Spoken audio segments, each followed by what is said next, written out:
नमस्कार दोस्तों, मैं सुनील अमृत यूजीसी नेट हिंदी माध्यम में आप सभी का स्वागत करता हूं। आज की जो ये क्लास रहेगी ये रहेगी आपकी क्लास नंबर 7 रहेगी। इससे पहले हम जो है आपके मुगल वंश की 6 क्लासें कंप्लीट कर चुके हैं और लगभग 150 क्वेश्चन हम कंप्लीट कर चुके हैं। 25 क्वेश्चनों की एक क्लास आपकी रहती है, तो लगभग 25 का 150 यानी कुल मिलाकर 6 क्लासें कंप्लीट कर चुके हैं। तो 7वीं क्लास आज आपको ये दी जा रही है और इसके अलावा लगभग आपकी 7 से 8 क्लासें और इसमें आपको देखने को मिलेगी। ठीक है जी। तो चलिए आज की क्लास को करते हैं स्टार्ट। यदि आप लोगों ने हमारे यूट्यूब चैनल को सब्सक्राइब नहीं किया है तो प्लीज़ हमारे यूट्यूब चैनल को सब्सक्राइब अवश्य कर लें और वीडियो को लाइक तथा शेयर जरूर कर दिया करो भाई। चलिए देखते हैं जी, क्योंकि 28 जून को आप लोगों का आपका हिस्ट्री वाले पोर्शन का आपका एग्जाम है। जिन बच्चों का आपका इतिहास आपका दूसरा पेपर है तो उनका एग्जाम होना है 28 जून को, और आपका लगभग 27 को आपका पॉलिटिकल साइंस का होगा। इसके अलावा 29 में आपका लगभग आपका हिंदी का एग्जाम होना है। ठीक है, इस तरह से आपकी डेट दी गई है। तो यदि आप लोग जो है आप लोग आपके जो आपका पोर्शन आपका हिस्ट्री का है तो आप इन वीडियो को देख सकते हो। और प्राचीन भारत की मैंने लगभग आपकी कंप्लीट इसमें क्लासेस सारी करा दी है, और मध्यकालीन भारत भी लगभग आपका अंतिम समाप्ति की ओर है, क्योंकि इसमें आपके जो है मुगल वंश से संबंधित आपके सारे क्वेश्चन आ जाएंगे। इसके अलावा रह जाएगा थोड़ा बहुत उसमें पोर्शन की अगर बात करें तो बहमनी साम्राज्य और विजयनगर साम्राज्य से संबंधित आपके 100-150 क्वेश्चन के आसपास होंगे, तो वो भी आपके 2-3 क्लासों में कंप्लीट करा दिए जाएंगे भाई। ठीक है, चलिए जी।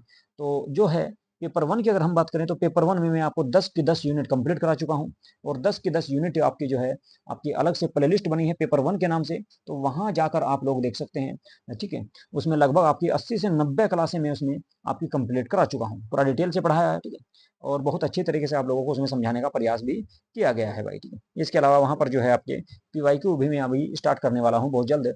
ठीक है, जितनी भी क्लासें होंगी एग्जाम से पहले पहले। तो चलिए आज की क्लास को करते हैं स्टार्ट। सबसे पहला क्वेश्चन देखते हैं, क्वेश्चन नंबर 151, और आज की क्लास का सबसे पहला क्वेश्चन रहेगा दहसाला व्यवस्था में इलाही पांचांग यानी कि एरा के किन वर्षों के राजस्व को सम्मिलित किया गया था। तो बताओ, दहसाला जो थी व्यवस्था, दहसाला व्यवस्था की अगर बात करें तो इसमें कुल मिलाकर 15वें से 24वें 15वें से 15वें से 24वें वर्ष के 24वें पंचांग जो थे, एरा जो थे, उनको शामिल किया गया, राजस्व को इसमें सम्मिलित किया गया और उससे इनका निकाला गया। तो कुल मिलाकर ए आंसर इसमें आपका सही हो जाएगा। ठीक है जी। तो कुल मिलाकर बात करें कब लागू किया गया था, तो 1580 में 1580 में अकबर के द्वारा इसको लागू किया गया था। अपने शासनकाल के 24वें वर्ष इसको शुरू किया गया था, और अगले 10 वर्षों यानी कि आपका 1971 से लेकर 1980 तक पिछले 10 सालों का इसमें एवरेज निकाला गया, और उसके आधार पर दहसाला व्यवस्था को लागू किया गया कर के रूप में। चलिए जी, अगला क्वेश्चन देखेंगे। क्वेश्चन नंबर 2 रहेगा आज का। औरंगजेब द्वारा संगीत प्रतिबंधित करने की सूचना हमें मिलती है, तो कौन सी पुस्तक ऐसी है या कौन सा इतिहासकार वो है जिसने बताया कि भाई अकबर के द्वारा संगीत पर प्रतिबंध लगाया गया था। देखिए, एक तो काजिम सिराजी जो थे, इनके द्वारा बताया गया है। काजिम सिराजी के अलावा अगर हम बात करें तो मनुची जो है, मनुची जो एक अंग्रेज थे, इन्होंने भी इस बात की जानकारी दी है कि औरंगजेब ने अपने दरबार में संगीत पर रोक लगाई थी। एक मिनट भाई जी ना, काजिम सिराजी के द्वारा नहीं, मनुची के द्वारा, और एक आपके थे साकी मुस्तैद खां, इन दोनों के द्वारा ये बात कही गई। तो कुल मिलाकर इसका जो आंसर होगा वो आपका ए एंड सी इसका आंसर सही हो जाएगा। ए एंड सी इसका भाई सही आंसर हो जाएगा आपका। चलिए जी, अगले क्वेश्चन पे चलेंगे। अगला जो क्वेश्चन है, कई क्वेश्चन जो है कई बार गलत आ जाते हैं आपके। ठीक है, चलिए जी, अगला क्वेश्चन देखिए, निम्नलिखित में से कौन सा युग्म से ही सुमेलित नहीं है, यानी कुल मिलाकर सही मिलान कौन से जो है कर का नहीं किया गया है, कौन सी घोषणा का नहीं किया गया है, ये आपको बताना है। तीर्थ यात्रा कर सबसे पहले दिया गया आपका तीर्थ कर प्रतिबंध, तीर्थ यात्रा पर प्रतिबंध 1563 में लगाया गया था, बिल्कुल बात सही है। इसके बाद बात करें जजिया की, जजिया कर जो है, जजिया कर को कब प्रतिबंधित किया गया, तो जजिया को आपका 1564 ईस्वी में किया गया था भाई, 1564 ईस्वी में किया गया था। इसके अलावा इबादत खाना की स्थापना 1575 में की गई, और मजहर की घोषणा 1579 ईस्वी में की गई थी, मजहर की घोषणा। इसके अलावा आइन ए दहसाला, आइन ए दहसाला, आइन ए दहसाला की अगर बात करें, दहसाला की अगर बात करें, आइन ए दहसाला अभी आप लोगों को बताया था कि 1580 में इसको लागू किया गया था, आइन ए दहसाला को।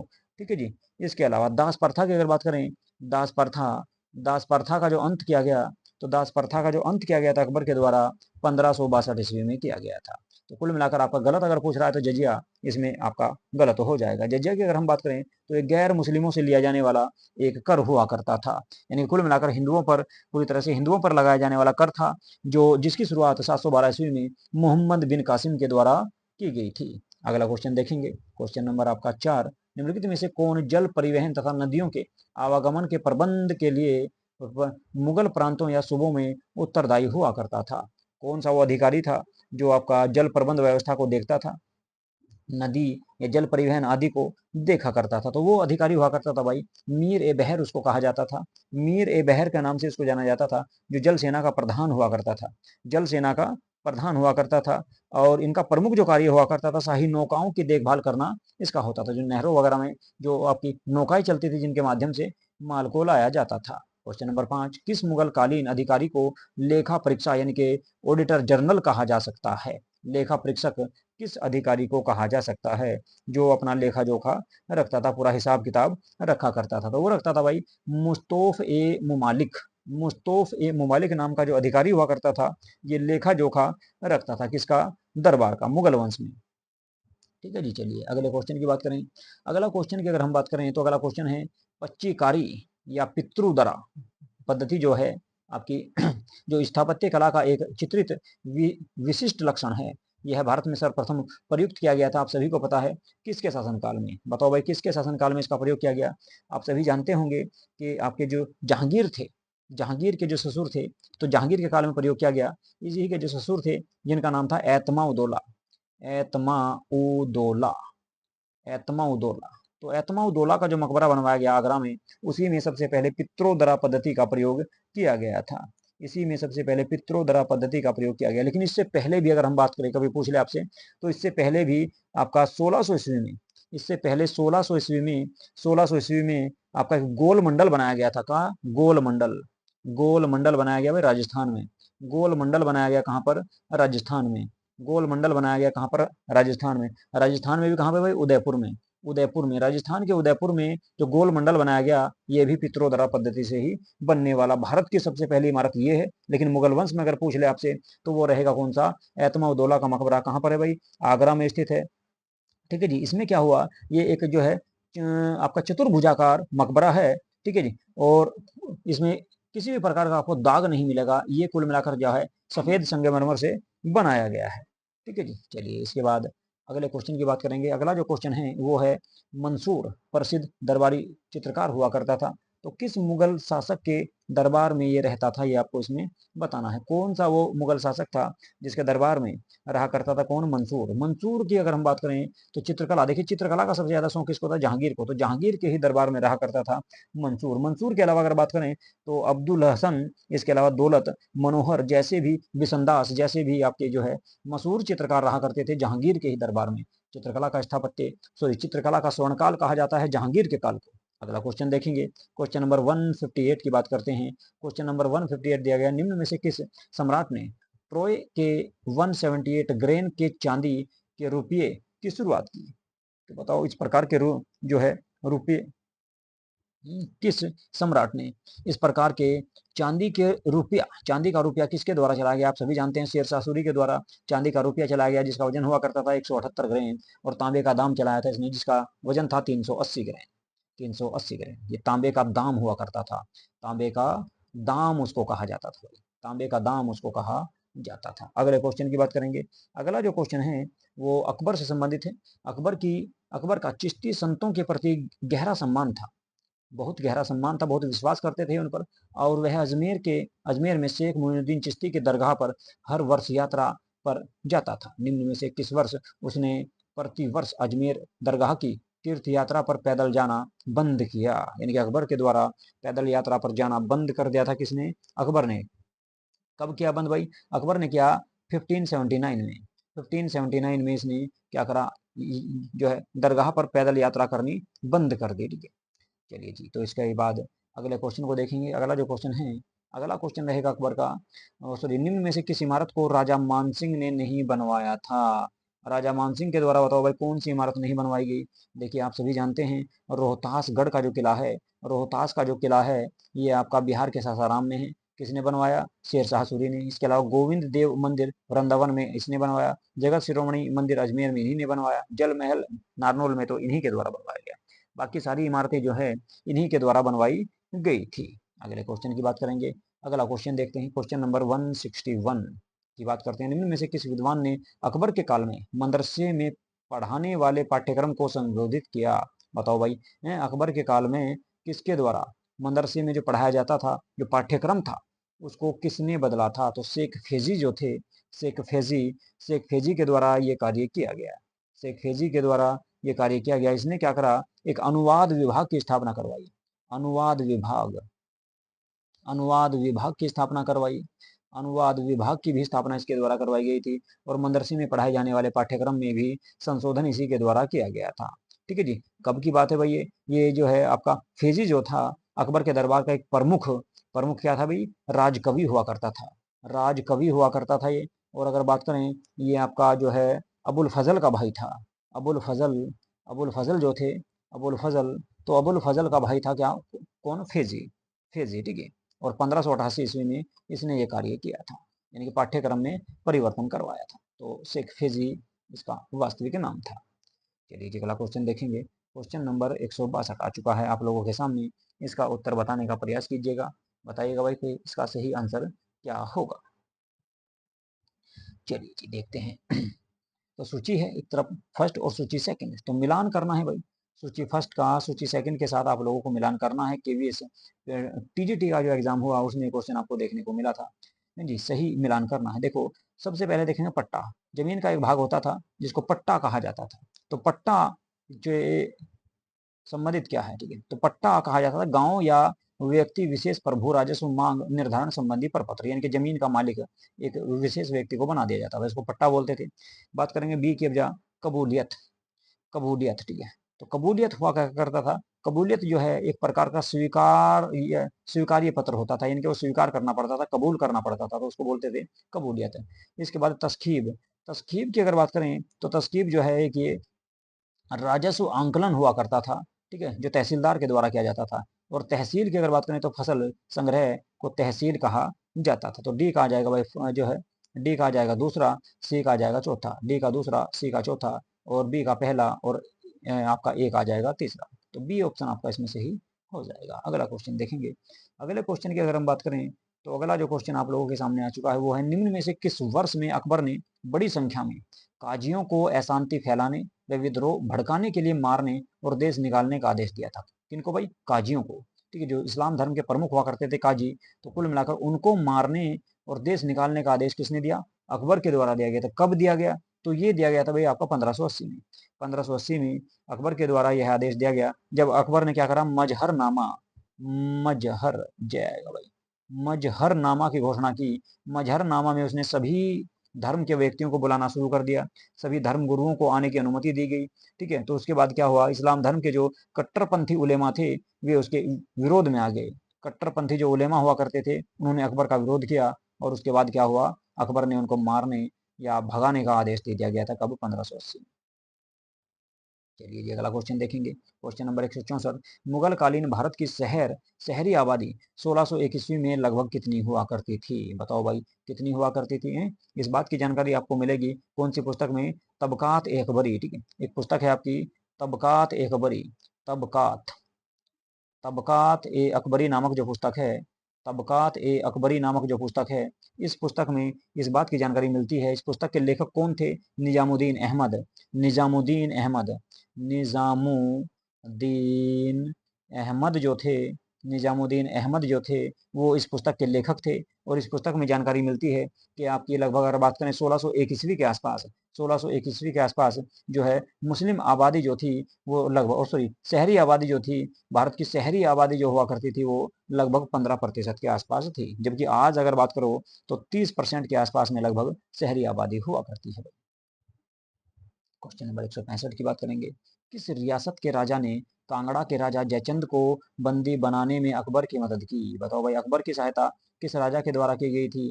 किस राजा ने कांगड़ा के राजा कांगड़ा के राजा जयचंद को बंदी बन, कांगड़ा पड़ता है हिमाचल प्रदेश में, तो इसको बंदी बनाने के लिए, जयचंद को बंदी बनाने के लिए किस रियासत के राजा ने सहायता की थी, किसकी? अकबर की। तो इसकी जो सहायता की गई थी, बात है भाई 1556 ईस्वी की, 1556 ईस्वी की बात है। और इस समय आपका जो है नूरपुर, नूरपुर के राजा ने, नूरपुर के राजा ने मदद की थी, किसकी? आपकी अकबर की। उसकी सहायता से ही आपका जयचंद को बंदी बनाया गया था, जो कांगड़ा का शासक हुआ करता था। क्वेश्चन नंबर 166, नूरपुर रियासत का पुराना नाम क्या हुआ करता था, ये बता दो भाई। नूरपुर रियासत का जो पुराना नाम था वो क्या था, ये आपको बताना है। देखिए नूरपुर जो रियासत हुआ करती थी, इसका पुराना नाम क्या हुआ करता था, तो इसका पुराना नाम था आपका धमेरी, धमेरी। और इसका नाम जो चेंज किया गया वो किसके द्वारा किया गया भाई? धमेरी का नाम चेंज करके शाहजहां, नहीं शाहजहां ने नहीं, नूरजहां के द्वारा ये नाम चेंज किया गया था। नूरजहां, नूरजहां के द्वारा ये नाम चेंज किया गया था। नूरजहां के द्वारा यह नाम चेंज किया गया, जो जहांगीर की पत्नी हुआ करती थी। अगला क्वेश्चन देखेंगे। क्वेश्चन है आपका, मुगल राजसभा में प्रथम अंग्रेज राजदूत कौन था, बताओ भाई। पहला अंग्रेज राजदूत जो मुगल दरबार में उपस्थित हुआ या मुगल सभा में जो उपस्थित हुआ, वो टॉमस रो था। कौन था भाई? Thomas Roe. टॉमस रो पहला अंग्रेज था जो आपका जो है मुगल दरबार में, मुगल दरबार में या सभा में उपस्थित हुआ। टॉमस रो, टॉमस रो की अगर हम बात करें तो टॉमस रो जो आया था भारत में, वो 1615 ईस्वी में आया था, 1615 ईस्वी में आया था। 1608 ईस्वी में आपका कैप्टन हॉकिंस आया, लेकिन राज्यसभा में जो उपस्थित होता था, राज्यसभा में जो प्रथम राजदूत भेजा गया, वो भेजा गया था टॉमस रो। ठीक है। इसके बाद क्वेश्चन नंबर 168 यानी कि 168 की बात करेंगे। इसमें क्या कहा भाई, निम्नलिखित में से किस एक मस्जिद का निर्माण शाहजहां के द्वारा करवाया गया? आप सभी जानते हो भारत की सबसे बड़ी मस्जिद जामा मस्जिद है, जो दिल्ली में स्थित है, और इसी का निर्माण किसके द्वारा करवाया गया? 1656 ईस्वी में, 1656 ईस्वी में इसी का निर्माण करवाया गया था, किसके द्वारा? शाहजहां के द्वारा। शाहजहां के द्वारा इसका निर्माण करवाया गया दिल्ली में। ठीक है जी, लाल किले के पास ही आपकी मस्जिद स्थित है। चलिए जी, अगला क्वेश्चन देखेंगे। अगले क्वेश्चन की बात करते हैं। किस मुगल शासक ने अपनी राजधानी आगरा से दिल्ली परिवर्तित की थी? ये भी आप सब जानते हो, शाहजहां के द्वारा ही ये कार्य किया गया था। लाल किला बनाया उसने दिल्ली में, और दिल्ली आपका जो है उसने अपनी राजधानी ट्रांसफर की थी। तो शाहजहां के द्वारा अपनी राजधानी स्थानांतरित की गई, कब की गई भाई? 1638 ईस्वी में। ठीक है, तो 1638 ईस्वी में ये कार्य किया गया था। 1638 ईस्वी में यह कार्य किया गया था कि दिल्ली अपनी राजधानी इसने ट्रांसफर की थी आगरा के स्थान पर। और आज का 170 क्वेश्चन 170वां क्वेश्चन है, और कुल आज का अगर देखा जाए तो 20वां क्वेश्चन है। ठीक है जी, इसके बारे में बात करेंगे।